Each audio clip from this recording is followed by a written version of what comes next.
for today, we will focus our attention to one of the most debated topics here in Readings in Philippine History. We will be talking about the different strong points of each claim, which is of course between Limasawa and Masao of Butuan. So, pag-uusapan natin ang mga strong points that would give support sa claim ng Limasawa and ng Butuan as the site of the First Mass.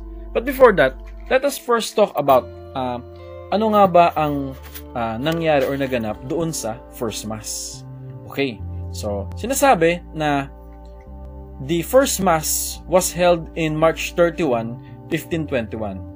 This is for the celebration of the Easter Sunday na nagaganap nung araw na yan. At ang presiding priest for the or the celebrant for the feast of the Easter Sunday was Father Pedro de Valderrama. So siya yung pare na nagmisa para doon sa celebration ng Easter Sunday. So ito, kasama nila doon sa kanilang ginawa na misa ay ang mga locals or yung mga natives na nandito sa Pilipinas sa pamumuno ni Raha Siago at ni Raha Colambu. So yun ay mga raha na magkapatid na inimbitahan ni Magellan upang dumalo dun sa kanilang misa. At yung unang misa daw, sinasabi na ito ay ginanap sa dalampasigan at ito ang nagbigay hudyat sa pagpasok ng Katolisismo sa ating bansa.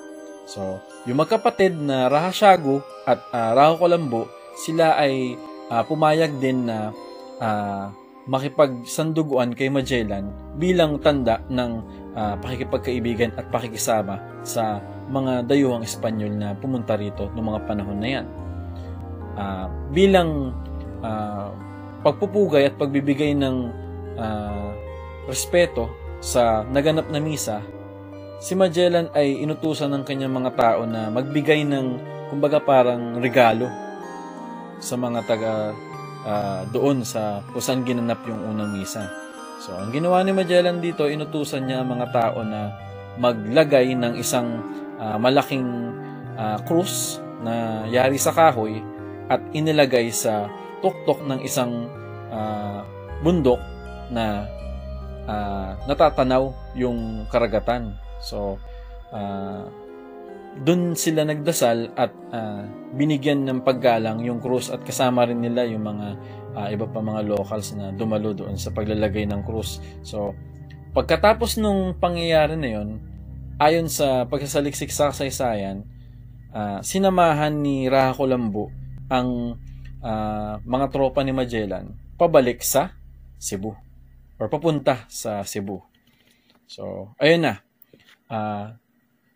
Sa usapin kung ano nga ba or kung ano nga ba ang kung saan lugar ba ginanap ang unang misa, there will always be two places. So ayun na nga, yung usapin about sa Limasawa claim and doon sa Masao claim which is located in Butuan. So let us first try to discuss the Limasawa claim. Okay? So in terms of the Limasawa claim, the main source or main evidence of the Limasawa claim is of course yung isa sa pinaka-trusted at pinagbabatayan na primary source sa first voyage ni Magellan, which is ang sinulat ni Antonio Pigafetta. So siguro naman kilala natin by this time si Antonio Pigafetta bilang isa sa mga survivors at nagsulat ng kanyang journal at inilathala ang kanyang journal upang mabasa ng mga tao at ito ang nagbigay daan for the people to know what really happened during the first voyage of Magellan around the world. Okay? So, according to Antonio Pigafetta, he mentioned in his account that they sailed southbound, passing the Leyte coast and reached Mazawa on March 28, 1521. So, yung Mazawa, it's around 25 leagues away from Dakwada or dun sa Humonhon Islands kung asan sila nanggaling. And then, kapag sinabi natin 25 leagues, ito yung layo ng ng masawa mula doon sa lugar ng Humonhon, which according sa experts or doon sa iba pang mga nanaliksik, yung binanggit na distansya ni Antonio Pigafetta fits so well doon sa description ng Mazawa or Limasawa doon sa distansya niya sa layo niya sa Humonhon Islands. So according to the account of Pigafetta, they stayed in Masawa for until April 4, 1521, and then they went to Cebu. So ayan. Isa pa, sinasabi rin dito na si Francisco Albo, isa sa mga crew ni Magellan na nagsulat din ng kanyang account. So mas kilala kasi si Antonio Pigafetta pero isa sa mga mayroon ding mga written accounts dito ay si Francisco Albo. So anong sabi ni Francisco Albo? Actually, yung kay Francisco Albo, he really did not mention anything about the site of the first mass, but he indicated that they planted a cross sa taas ng isang bundok na matatanaw yung tatlong isla. Kapag nandun ka sa tuktok ng bundok, makakita ka ng isla sa west and then sa southwest.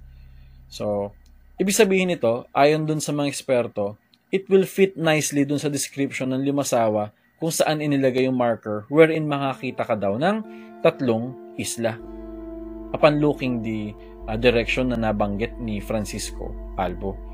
So, yung dinaanan din daw nila Magellan papunta sa Limasawa also corroborated dun sa sinasabi ni Francisco Albo. So, ayun yung mga strong points na pwede natin ma-point out dun sa Limasawa claim among the others. So, sa kabilang banda naman, nandito ang claim ng Butuan or sa Masao. So, noong unang panahon kasi, ang first na belief or popular belief noon, the first mass was really held in Butuan. Kasi ito yung nakasulat sa mga traditions ng simbahang Katoliko dito sa Pilipinas at ito ay ginanap sa isla ng Masao sa Butuan, Agusan del Norte. So ayun yung pagkakaalam ng mga praile, ng mga paring Espanyol na nandito sa Pilipinas noong unang panahon. Alinsunod dito, mayroong isang mapa na silang natagpuan noong 1734, yung tinatawag nilang Murillo Villar de Map, at sinasabi rito na yung mga tropa daw ni Magellan ay pumunta sa Butuan bago bumalik sa Limasawa at pumunta ng Cebu.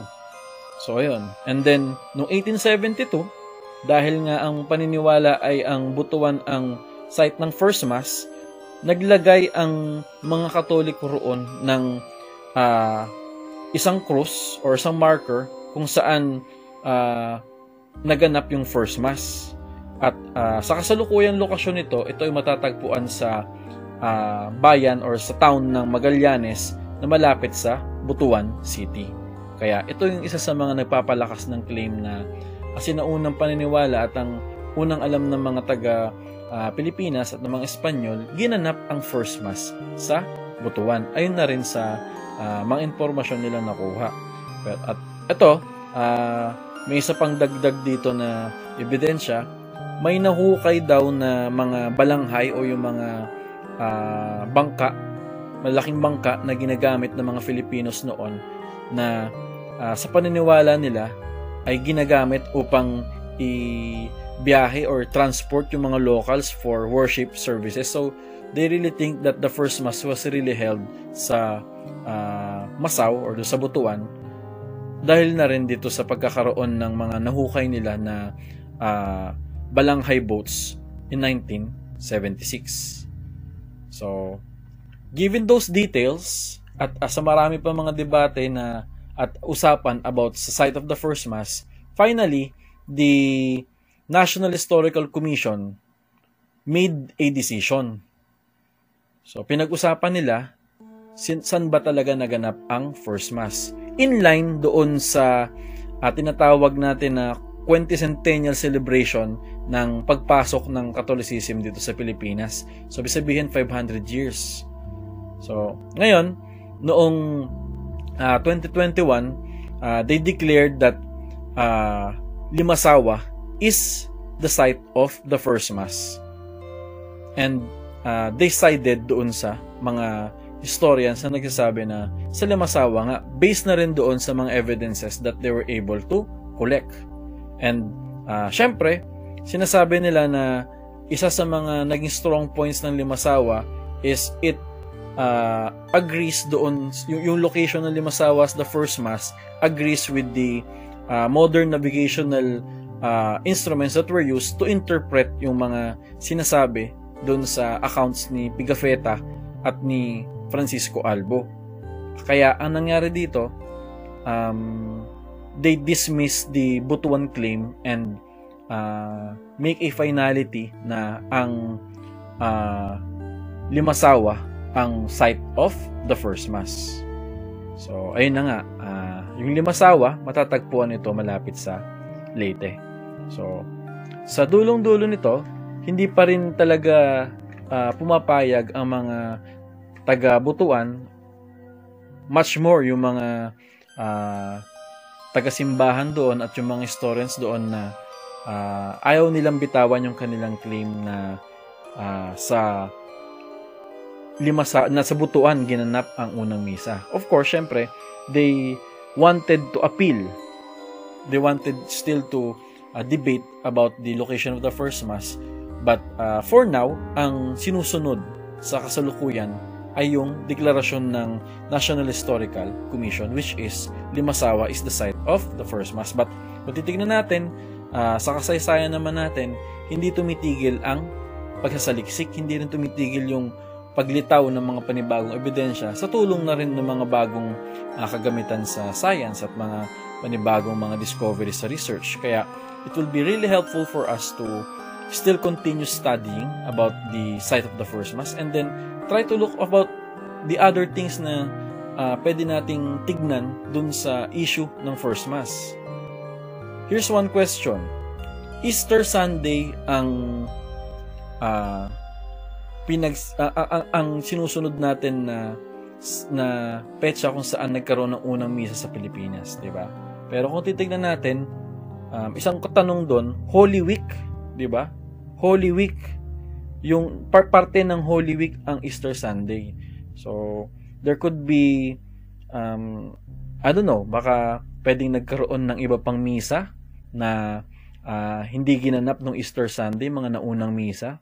Diba? Kasi isipin niyo dumaan yung Holy Thursday and then syempre yung Good Friday, diba? And then yung Sabado de Gloria. So there are still a lot of possibilities about that, but still ang recorded na event natin dito kung saan nagkaroon ng first Mass ay noong Easter Sunday. So continuous pa rin naman ang pag-aaral about sa ating kasaysayan even as far back dun sa panahon pa nila Magellan dito. So, kaya masasabi natin na talagang binibigyan ng panahon at binibigyan ng oras at effort ang pag-aaral ng kasaysayan.